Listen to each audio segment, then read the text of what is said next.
my name is Shauna Wallace, and I'm going to be presenting to you guys today on reasons why you should not smoke cigarettes. I'd like to ask the audience to all close their eyes and think of a moment where you're out in public, you're with your friends, you're having a good time, and someone asks you those 3 bad words. Want to try? In that moment, you're going to ask yourself whether or not you're going to take the puff of the cigarette or you're going to walk away and say no. I'd like you all to open your eyes now and really listen today of what I'm presenting to you to help you guys make the right decision, knowing all the correct information on how this could possibly affect your life. Because ultimately, being asked those 3 words is going to change your life. Today we're going to dive deep into this topic, and I'm going to present to you both sides of the story, from the myths that you've heard in the past of why smoking would be a good idea to the facts of where we really stand with the numbers in America and the amount of deaths it has caused.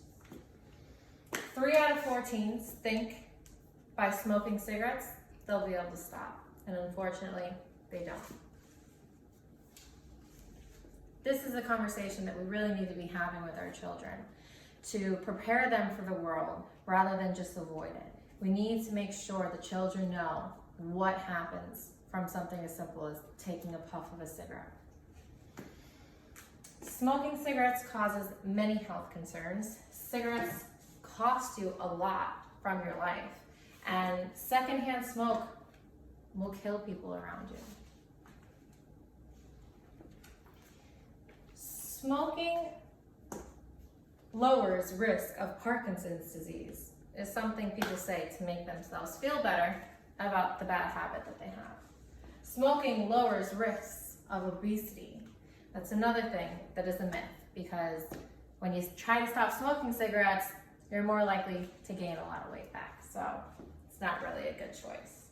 Smoking lowers risk of knee replacement surgery. Another myth. The facts are smoking cigarettes cause cancer to affect any part of your organs in the body. Your immune system is lowered due to smoking cigarettes, which makes you more likely to suffer more from something like a common cold or the flu. Your lungs are slowly filling up with tar every time you take a puff of a cigarette. That's a nice one to think about.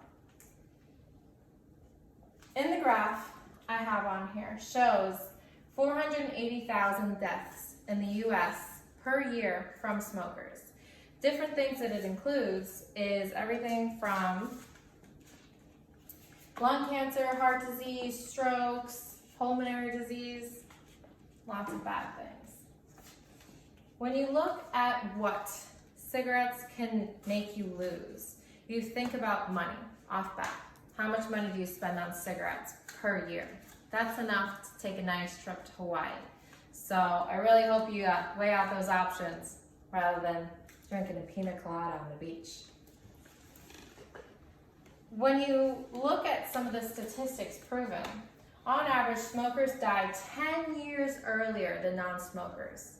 That's 10 years of your life gone based off the decision you decide to make. Your physical appearance, no fresh breath, no nice white smile. You even will start to get wrinkles earlier than the average person. Depending on how bad it has affected you, you could even get gingivitis or gum disease, causing you to lose all your teeth. So if you like your smile, I'd say no to smoking. On average, it takes about 7 minutes to smoke a cigarette. If you smoke a pack a day, that's 20 of them a day. You're spending about 2.5 hours per day smoking cigarettes outside. And when you ask yourself at the end of the day, where did time go today? Well, you're outside smoking cigarettes for 2.5 hours, so there's your answer. Smoking cigarettes causes secondhand smoke, which affects everyone around you. 7,000 chemicals a non-smoker can inhale. 70 of those are cancer causing. People don't think about what their choices do can affect others. Secondhand smoke exposure contributes to approximately 41,000 deaths in a year. 400 dead infants in 1 year from bad parents smoking around their children. It starts in the home. Children who are exposed to secondhand smoke are at an increased risk for sudden infant death syndrome, acute respiratory infections, middle ear disease, more severe asthma, and slowed lung growth as an infant. So think about what you're doing to the children who can't make a decision. I would like to ask each and every one of you to pledge today to say, throw out the cigarettes, raise your hand, and start a new life today so you can live to enjoy tomorrow. Thank you.